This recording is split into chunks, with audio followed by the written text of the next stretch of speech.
Thank you very much for your interest in my work. Today I will talk about two of my papers. The one that you're seeing here, it came online today. And this is the other paper. This came out a couple of months ago. These two papers are pretty long, so I will not be going into any of the details. So I'll simply give an introduction to these two works, and I hope that with this introduction I'll be able to convince you to read these papers. Also, I'm planning to put out a number of videos which would go into the details in the coming weeks, and that would be a part of this YouTube playlist. So if you're interested, please check it out later. Let's discuss today's paper. This paper describes a neutrino flavor model, and what is special about this model is that it is the second one in the literature which is constructed with scalar fields and a finite group alone. Now, what do I mean by that? So in general, when we construct any flavor model, we will have several irreducible multiplets or irreps of the finite group that you are using. And the general potential that you construct with these irreps will always have cross terms. And when you include these cross terms in the potential, they invariably spoil the specific vacuum alignments that you would use in your model to predict whatever that you want to predict. Now, this is a universal problem. So any model you construct, there will be cross terms in the potential, and this would invariably spoil your vacuum alignments. This problem was identified a long time ago, and there were several solutions proposed, and these solutions involve additional mechanisms like supersymmetric framework or existence of extra dimensions. And using these mechanisms, we can show that these problematic cross terms can be avoided. Now, it's a solution that works, but then we may argue that it could be better if we can solve this problem of having cross terms without invoking these mechanisms like extra dimensions or supersymmetry in a very minimal framework. That is, we would use only scalar fields and a finite group. Now, this is what I'm talking about, and in this paper, that is exactly what we are doing. This solution involves enlarging the flavor group, and more technically, it's called a group extension. This solution of using group extension was proposed by Holtersen, Smith, and Lindner. I'll show you the references. So we have these two papers, and in these papers the authors constructed an A4 based model. They start with A4 and do an extension on the A4 group, and they showed that they can construct a model without the presence of bad cross terms. And using this model, they obtained tri-bimaximal mixing.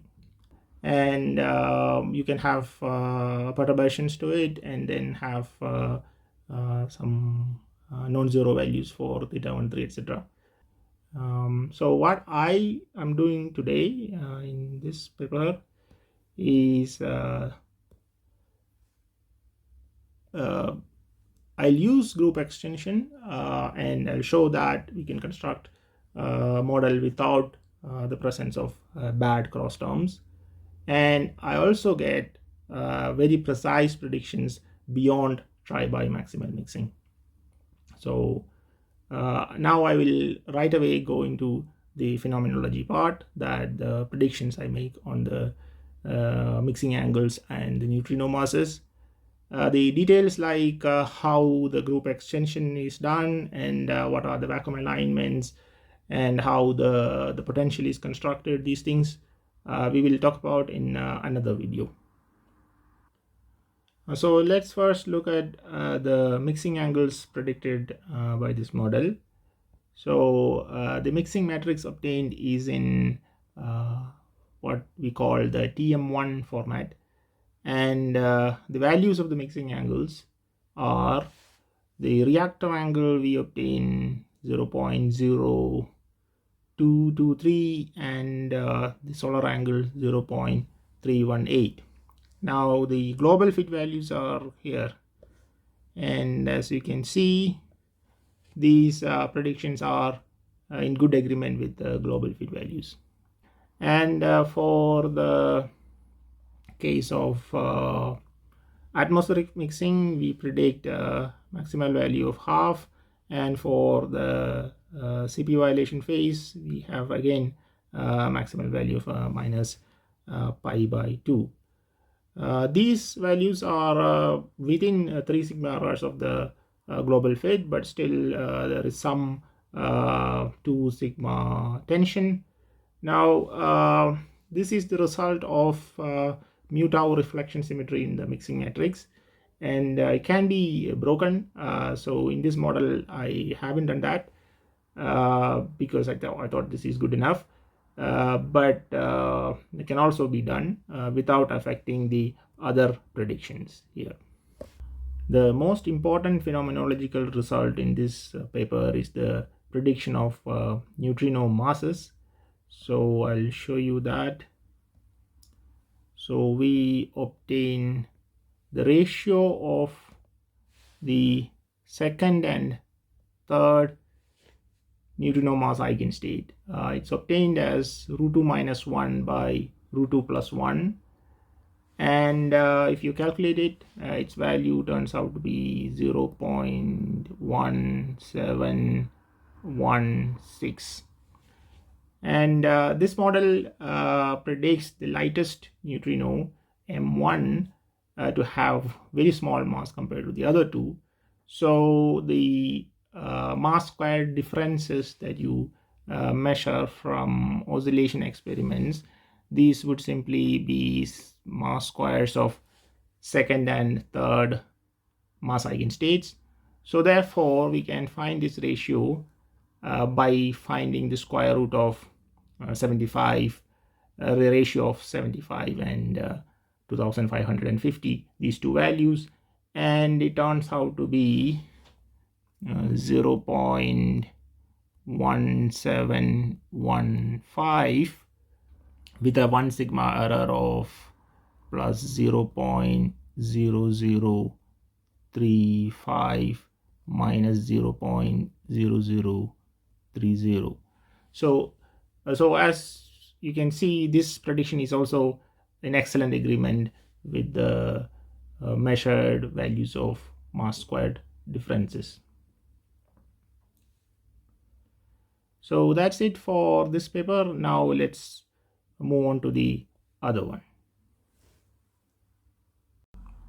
As I said before, this paper came out a couple of months ago, but I will have a new version uploaded, and it will be online this Monday. So if you want to read this paper, please wait until that time. This paper deals with obtaining the stationary points or minima of a potential constructed with a number of irreducible multiplets of a group. Now why do I have a paper on it? Because in the traditional way, when you calculate the minimum, what we do is we find the first derivative of the potential, and then we equate it to 0. That is where we have a stationary point. Then we analyze the second derivatives. From that we can understand whether the stationary point is a minimum or not. and this method is fine. But if you have a large number of terms, then it becomes very difficult to do this. On the other hand, there is actually a way to simply predict which are this minima of a potential without having to go through all this procedure of differentiation. So this is what we will talk about in this paper. So the main idea is that when we analyze the potential, we won't consider every term in the potential together. Rather, we split the potential into smaller parts, and we analyze them one by one, and then we add the parts together, and ultimately we will have the full potential, and then we will also have the minima of the full potential. This is how we proceed, and this whole process is summarized in a flow chart. I'll show you the flow chart. So the flow chart is here, and I will not go into the details here, but let's look at the top equation here. Here phi is an irrep, and you can see that there are two terms there. There is a mod phi square, which is the square of the norm, and then there is the fourth power of the norm. So whatever irreducible multiplet you have, you will always have these two terms.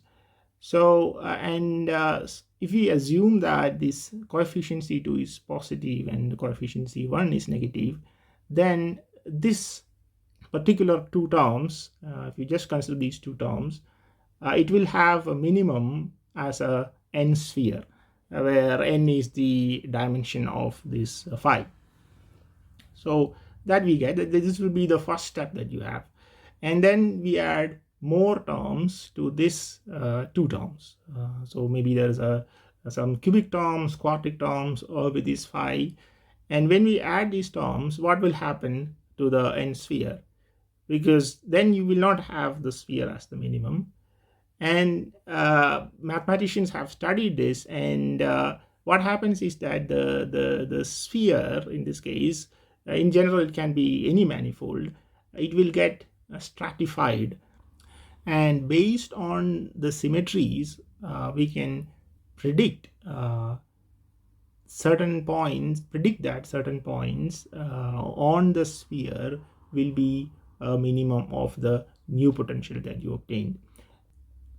Now this is based on theorems by mathematicians Michel, Golubitsky, Stewart, and people like that, and I have an excellent review article on this. This is here. Symmetry, invariance, and topology basic tools. That's the reference. Now in this paper I have explained some of these concepts, so you don't have to go through those references. Anyway, what I found is that this has been studied extensively by mathematicians, but these techniques have not been applied when we construct potentials in flavor physics and particle physics. So in some sense I am showing how these results, which were already known in mathematics, can be applied in constructing potentials in particle physics. So we have one irreducible multiplet. We considered this quadratic and quartic term. We got an n sphere as its minimum. Then we added more terms to it, and we obtained specific minima on the this sphere. And then you can do this exercise for every irreducible multiplet. And after that, we can also we will also have to consider the cross terms among these irreps, and then we have to check what would happen to these minima. So in this whole process, an important thing to see is once we have a potential and a minimum constructed from a particular part of the potential, and then you add when you introduce a new term to the potential, is it going to spoil the minimum that you have already obtained? Spoil in the sense, spoil the symmetry is present in that minimum. Is it going to spoil it, or is it okay? Is that new term that you have added, is it a harmless term? So and I think I have answered this question, and this would be the main result in this paper. So I'll